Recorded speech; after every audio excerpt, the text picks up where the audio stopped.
Hey guys, I'm Andrew Henderson, nomadcapitalist.com, and the author of the Amazon best-selling book, Nomad Capitalist.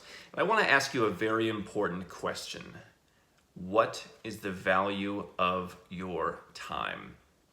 This is a question that, for me, has really been the missing piece to go from relatively successful since I was in business in my early 20s to being able to add a seven-figure sum to my bank account and to my net worth on an annual basis. And so in the book, I talked a lot about growing up in the Midwestern US in what one of my friends calls a very Protestant upbringing. I learned from successful people. I was surrounded by success. I was taught the rules of success, and I was taught to work hard, and it's where I got the entrepreneurial spirit. It's also where I got the nomad capitalist spirit and the ideas that are why we're here today.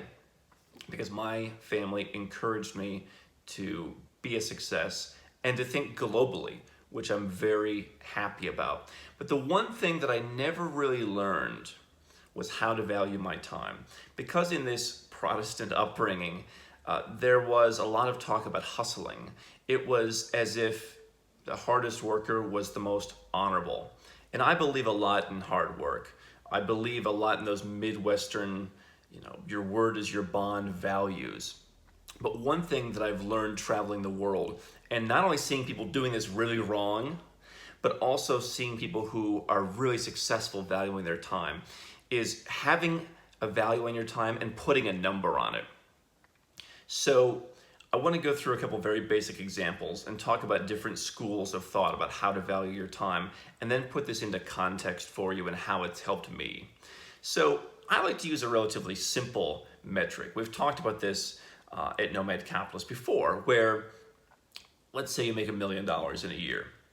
For the average person in the United States who works the standard 9 to 5, 40-hour work week, and who takes those 2 weeks of vacation off per year, that's 2,000 hours. So you divide $1 million by 2,000 hours, and your time comes out with a value of $500 an hour. Now, to me, for a lot of entrepreneurs, especially those who are in this hard work, hustle mindset, as I was, and really to a certain extent still am, it makes a lot of sense, because for a business owner, you may not be working 40 hours a week. In fact, you're probably not. You're probably working 50, 60, 70, 80 hours a week. Now, ultimately, I think when you value your time properly, that hour count's going to come down, and you're going to have more money at the end of the day by properly outsourcing stuff. But we have to be honest with ourselves, and I think that 2,000 hours a year is a perfectly reasonable assessment. So in my example, if you're making $1 million a year, 2,000 hours, your time's worth $500 an hour. And you have to ask yourself before you do anything, am I getting $500 an hour worth of value out of me doing this? There are other schools where they say, well, hold on a second. You're not productive every hour of the day. You're only productive on average 3 hours a day. This is what people like Tim Ferriss talk about, where they say, you just sit around for 8 hours. That's what we've trained ourselves to do, because that's the paper pushing schedule. And in reality, you're only getting a lot done during those 3 hours. So you might as well just work those 3 hours. And for people who are valuing their time based on this model, they'd say, oh, no. You're only working 700 hours a year, for example. So your time's going to be worth a lot more. I push back on that, because it becomes a little bit subjective. I've sat down sometimes and I've just, for 14 hours at my desk, I've just banged through so much stuff. And at the end of a crazy Saturday, I'm like, wow, it would have taken someone else a week to do that. So I think that there are times when you can have great spurts of productivity. And again, I also think that just to say that you're just sitting around from 9 to 5 as a business owner is a bit disingenuous, because your time thinking, your time reflecting, your time strategizing in your mind is work. The time you're sitting down and just looking at that stuff that you claim isn't work on your computer, but it really is work and it's furthering your business. As business owners, I think that we want to do that. And so it's only fair to include that time in the calculation. To me, 2,000 hours a year is a nice middle ground. So ask yourself, how much money are you making? What's your net income on an annual basis, you personally? both your salary from your business as well as any money that you're leaving in the company, dividends, whatever it is. How much money is yours from your business, whether you're taking it now or not. Divide that by 2,000. That is your hourly rate. I was never surrounded by this. It really took traveling around the world and living in other cultures to see and to meet the kind of entrepreneurs and the kind of business owners who were really conscious of this. I think that being an expat, being a nomad, being a global citizen is really a sort of awakening. And when you live this lifestyle, you have to become much more awake because you're surrounded by so many different elements that force you to be awake. You can't just get into a lull as you might be able to staying in the same city. And what I met is a lot of people who figured out that this was their secret to success. This was their secret to growing their businesses much faster, is to literally sit down and to put a number on it and to unapologetically decide, yes, I'm gonna do this, or no, I'm not. If you're making $500 an hour, you can outsource your Infusionsoft for less than that. You can outsource your lead pages. You can outsource your Amazon customer service. You can outsource your copywriting. You can outsource practically anything for less than $500 an hour. Now, let's say you're making $500,000, $250,000. You can still probably outsource most of everything. If you're making $100,000, you're just getting started, $50 an hour. Yeah, there may be some things that you're going to want to do. Or it may be worth taking a different approach. Maybe if you're making $100,000, you want to hire someone in-house and train them on Infusionsoft, train them on the stuff that's higher end and have that person in-house to reduce costs. But what I found is following this formula apologetically works for me because I get nonsense off my plate. Now let me throw in a couple of other factors. I like to add a premium to stuff that really stresses me out. It's one thing to say, okay, I need this funnel made, or I need someone to manage the website, or I need, whatever service that business owners need. But, how about someone to, put together my accounting data and to combine that? Well, to me, I'm going to put a premium on that because I really don't want to be involved in that. I want someone to bring me and say, here's what it is, and I'm going to review it. I don't want to be responsible for collecting everything. There's just certain things that I don't want to do. I want to focus on the big picture. I like the visionary approach. And so you may have a different approach, but you need to figure out and put a premium on the things that you really don't want to do. A lot of people who have come to us here at Nomad Capitalist and gotten our help in executing their entire offshore plan have said, I don't want to deal with banks. I don't want to fill out forms. I don't want to go wait in government lines. I mean, to me, it's not only, $500 an hour for my time in those cases. It's worse than that because I'm miserable. It's one thing to say I'll make my own lead pages and it's kind of fun and all that, but there are certain things that are miserable and I always add a premium for that. And I think that, interestingly enough, a lot of what we do at Nomad Capitalist and what our team does for people is actually do that miserable stuff that people just go nuts, dealing with banks and just hearing banks speak and filing stuff. But I always put a premium on that. The other thing I'll do is I'll cut in half. So rather than add, so for stuff I hate, I'll add 50%. So if it's $500 an hour, I'll make it $750 an hour. If it's stuff where I'm just kind of waiting as a global citizen, I'll cut it in half. So if it's $500 an hour, I'll make it $250 for things where I could potentially get work done, but I'm not going to be at my best.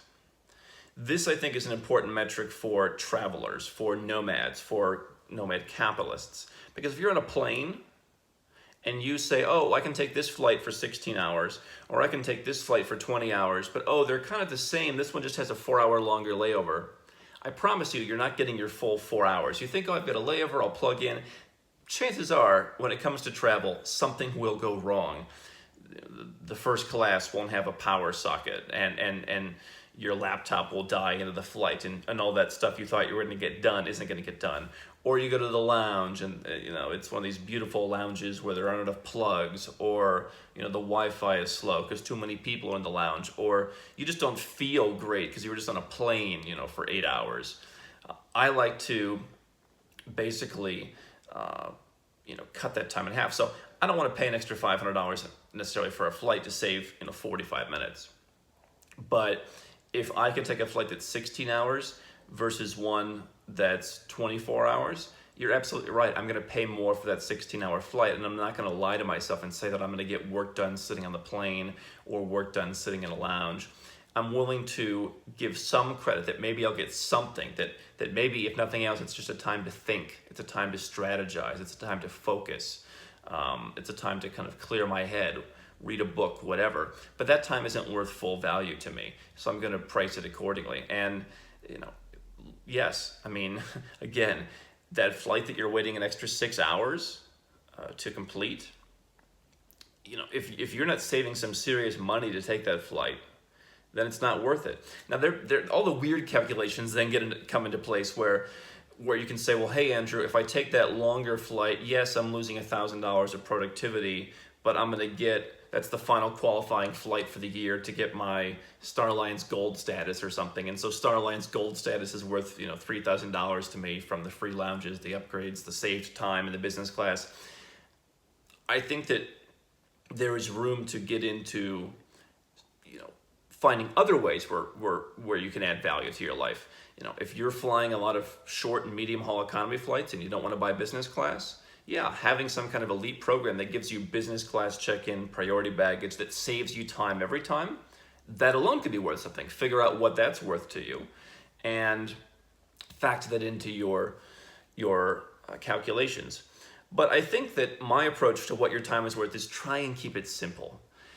I think that what a lot of people who are aware of the value of their time on a shallow level do is they try and make it a game. They're into, the points collecting, they're into this, they're into that, they're into some of the kind of ego elements of, perhaps the Star Alliance Gold status. I think ultimately you want to try and keep it simple. You don't want to be playing games with your time. You just want to say, here's what my time is worth. And when you do that, you are going to be far more respected, because suddenly you're going to find that other people are going to be respecting your time. Suddenly you're going to find that you can prioritize the things that you want and the things that you don't want, because you are able to project that vibe.